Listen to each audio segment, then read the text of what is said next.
Hello प्यारे बच्चों, आप कैसे हैं। आज हम पाइथागोरस थ्योरम का स्टेटमेंट और इसका प्रूफ समझेंगे।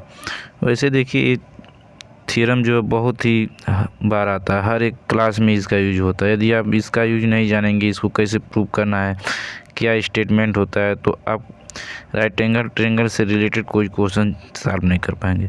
तो चलिए हम इसका स्टेटमेंट पढ़ते हैं। देखिए, इसमें स्टेटमेंट है कि in a right angle triangle the square of the hypotenuse side is equal to the sum of square of the other two side. ठीक, तो इसमें हम ये कहते हैं कि किसी भी एक राइट एंगल ट्रायंगल में, जैसे एक राइट एंगल ट्रायंगल लिखे हैं ABC, इसमें बी पे एक राइट एंगल ट्रायंगल है। कह रहा है कि किसी भी एक राइट एंगल ट्रायंगल में जो इसका हाइपोटेनस AC यानी 90 डिग्री के सामने वाले साइड को हाइपोटेनस कहते हैं। तो इसका AC हाइपोटेनस है और AB इसका बेस है, यानी कि इसको हम बेस कहेंगे। ये बेस है, ये हाइपोटेनस है और ये परपेंडिकुलर है। ठीक, तो परपेंडिकुलर और बेस आपस में चेंज हो सकते हैं, किंतु हाइपोटेनस वही रहता है। ठीक, इसको हम हिंदी में ऐसे कहते हैं कि एक समकोण त्रिभुज के कर का वर्ग दो अन्य भुजाओं के वर्गों के योग के बराबर होता है। ठीक, तो आइए हम इसका प्रूफ समझेंगे। प्रूफ कैसे इसको करना है,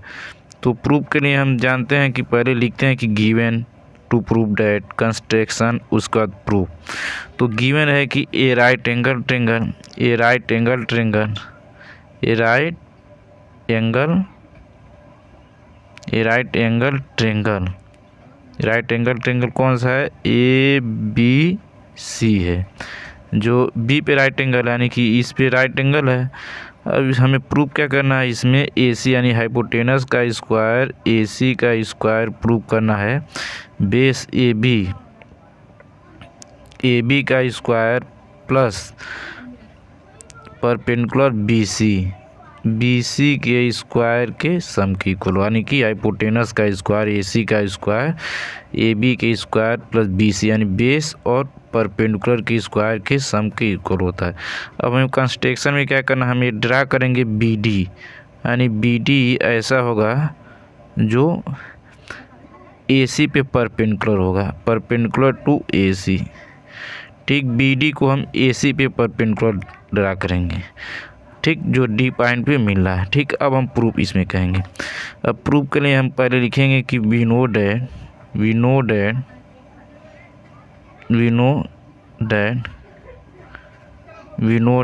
ठीक, हम जानते हैं, क्या जानते हैं कि ट्रायंगल ADB सिमिलर हो जाएगा ट्रायंगल ABC के। अब देखिए सिमिलर कैसे होगा, इसमें A सिमिलरिटी लगेगा, यानी कि D पे 90, A 90 है, और फिर इसमें बड़े वाले ट्रायंगल ABD में B पे 90 है। ठीक, एक एंगल 90 को लोगे। अब एंगल A जो है कॉमन है, छोटे वाले ट्रायंगल ADB में भी आ रहा है और यही एंगल ABC में भी आ रहा है। तो इसलिए A सिमिलरिटी से दोनों ट्रायंगल ADB और ABC सिमिलर हो जाएगा। ठीक, अब जब सिमिलर हो जाता है कोई ट्रायंगल, तो सिमिलरिटी का प्रूफ हमें लेना है कंसेप्ट की, जब कोई दो ट्रायंगल सिमिलर होता है तो उसके करस्पॉन्डिंग साइड प्रोपोर्शनल होता है। ठीक, तो इस तरह से हम कह देंगे, इसमें छोटे वाले ट्रायंगल का बेस AD लिया जाए, यानी कि ये छोटे वाले ट्रायंगल का बेस है, तो बेस AD अपान बड़े वाले ट्रायंगल का बेस क्या है, इसका AB है, तो AD अपान AB। ये प्रोपोर्शनल इक्वल किसके होगा। अब हम क्या करें, इसका जो है AB ले रहे हैं। ठीक, अब बड़े वाले ट्रायंगल इसमें बेस इसका लिए थे हम, पहले AD लिए थे, अब इसका परपेंडिकुलर लेंगे हम, इसका परपेंडिकुलर ले लेंगे। इसमें देखिए यहाँ से जब AD इसका बेस है तो इसका BD परपेंडिकुलर हो जाएगा छोटे वाले का, और AB इसका हाइपोटेनस होगा। तो हम छोटे वाले का हाइपोटेनस AB ले रहे हैं, तो AB अपान छोटे वाले ट्रायंगल का हाइपोटेनस AB होगा और बड़े वाले ट्रायंगल का हाइपोटेनस AC होगा, तो AB अपान AC हो जाएगा।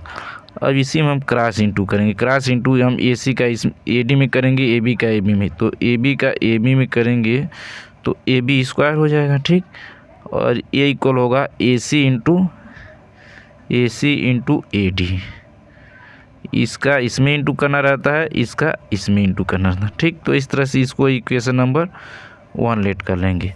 अब हम चलेंगे आल्सो लिखेंगे हम आल्सो। अब इसी तरह से ट्रेंगल यहाँ से BDC, ट्रेंगल BDC सिमिलर हो जाएगा ट्रेंगल, यानी ट्रेंगल BDC सिमिलर हो जाएगा ट्रेंगल BDC, ट्रेंगल सिमिलर होगा ABC के। अब देखिए ये कैसे सिमिलर होगा, यहाँ से BDC यानी कि यहाँ पे 90 है तो BA 90 है, ठीक, बड़े वाले का। अब इसके बाद इसमें एंगल जैसे दूसरे वाले पहले वाले में प्रूव किए तो ए कॉमन था, तो इसमें C कॉमन है। C देखिए छोटे वाले में है, BDC में भी आ जा रहा है और ABC में भी आ जा रहा है, तो यहाँ भी ये सिमिलरिटी लग जाएगा। तो जब ये दोनों ट्रेंगल है तो इसमें भी साइड का प्रोपोर्शनल ले लेंगे, ठीक। तो इसमें भी हम साइड का प्रोपोर्शनल ले लेंगे। तो अब इसमें साइड का प्रोपोर्शनल हमें लेना है, तो इसमें क्या होगा CD, यानी कि हम क्या ले रहे हैं CD, इसका हम इसको परपेंडिकुलर मान रहे हैं, इसको बेस मान रहे हैं छोटे वाले का, ठीक। तो परपेंडिकुलर हम इसका CD ले रहे हैं, तो बड़े वाले का परपेंडिकुलर क्या है BC है, तो CD/BC हो जाएगा। ये इक्वल हो जाएगा CD/BC, ये इक्वल हो जाएगा। अब हम क्या ले रहे हैं इसमें छोटे वाले का लिए थे हम, ठीक। अब फिर छोटे वाले का हम लेंगे, इसमें इसका हाइपोटेनस BC ले लेंगे, ठीक, BC ले लेंगे। तो BC/, अब बड़े वाले का हाइपोटेनस AC है, तो BC/AC हो जाएगा। अब इसमें भी हम क्या करेंगे, क्रॉस इंटू करेंगे। तो जब हम क्रॉस इंटू करेंगे तो देखिए यहाँ BC, तो यहाँ से BC² हो जाएगा इक्वल यहाँ AC/AD, तो AC × AD हो जाएगा। इसको इक्वेशन नंबर 2 लेट कर लेंगे। अब हम कहेंगे फ्रॉम 1 और 2 को ऐड करेंगे, ठीक, ऐड करेंगे ऐड 1 + 2, जो 1 इक्वेशन और 2 बनाए इसी दोनों को ऐड कर लेना है। अब हम ऐड कैसे करेंगे, देखिए ऐड करने के लिए पहले हम लाए थे, पहले वाले इक्वेशन में मिला था हमको कि AB² इक्वल मिला था हमको AD × AC, ठीक। पहले वाले में ऐसा था, ये पहला था। अब दूसरे वाले में हमें मिला है, दूसरे वाले में BC² मिला है, ठीक। BC² इक्वल मिला है हमें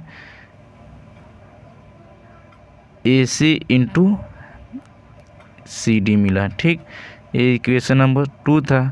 अब हम इन दोनों को ऐड करेंगे, इस साइड को इधर ऐड करते हैं, इसको इधर ऐड करते हैं, तो ऐड करेंगे तो AB/BC यानी कि AB² हो जाएगा और प्लस BC², ठीक, BC² इक्वल।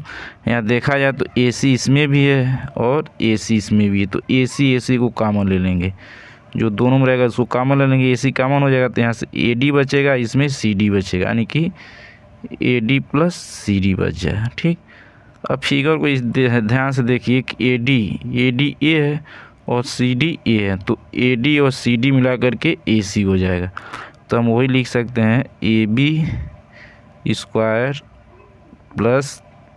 BC² इक्वल, यहाँ पे क्या है AC है, और फिर यहाँ भी हम AD + CD को AC लिख सकते हैं फिगर से, तो यहाँ भी AC हो जाएगा, तो इक्वल AC² हो जाएगा। तो इस तरह से ये प्रूफ हो जाएगा कि किसी भी जो है राइट ट्रेंगल में हाइपोटेनस का स्क्वायर यानी कि AC का स्क्वायर इक्वल हो जाता है AB² + BC²। तो बच्चों इस चैनल को लाइक, सब्सक्राइब एंड शेयर करिए।